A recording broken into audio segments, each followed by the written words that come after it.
Members of the jury, let's talk about Washington, D.C. Federal prosecutors have failed to indict a woman not once, not twice, but 3 times this lady has not been indicted by a grand jury for felony assault on a law enforcement officer.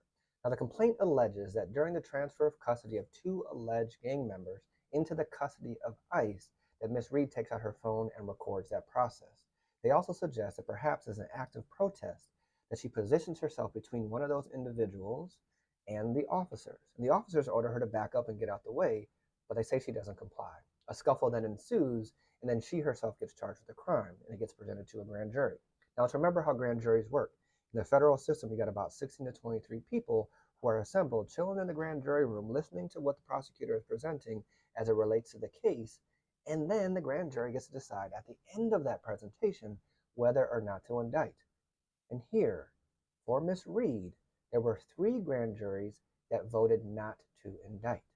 Now, this is significant and particularly concerning when the New York Times has reported that a high-ranking official in the Department of Justice named Akash M. Singh has instructed his prosecutors that if a grand jury votes not to indict, you need to re-impanel a whole new grand jury and try again. Do you know what that means? That he's trying to disregard the will of those people, the will of those grand jurors who voted not to indict. Now, in the system of a grand jury, we don't have a concept of double jeopardy. But if you go to trial, right, and the prosecutor fails to convict, double jeopardy prevents you from being tried again. So this idea of to keep on trying to indict somebody after 3 grand juries have said that you don't have probable cause for these charges is significant. The Department of Justice is trying to disregard the power of the people. And that's not what our framers had in mind. Right? When it comes to juries, the framers of the Constitution, I like to describe it as the right so nice they named it twice.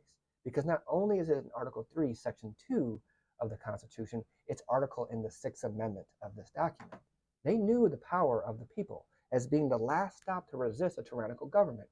And here we have an official of the government trying to disregard the power of those people. If you're watching TV and you're watching the news and you're thinking about what is going on with our democracy, we at the Juror Project don't just say jury duty is my duty as a tagline. This is an opportunity, this is a mandate, it's a clarion call to participate in our systems of government.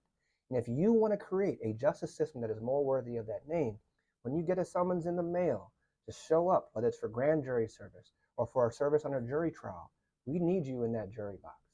These are testing times. Study hard.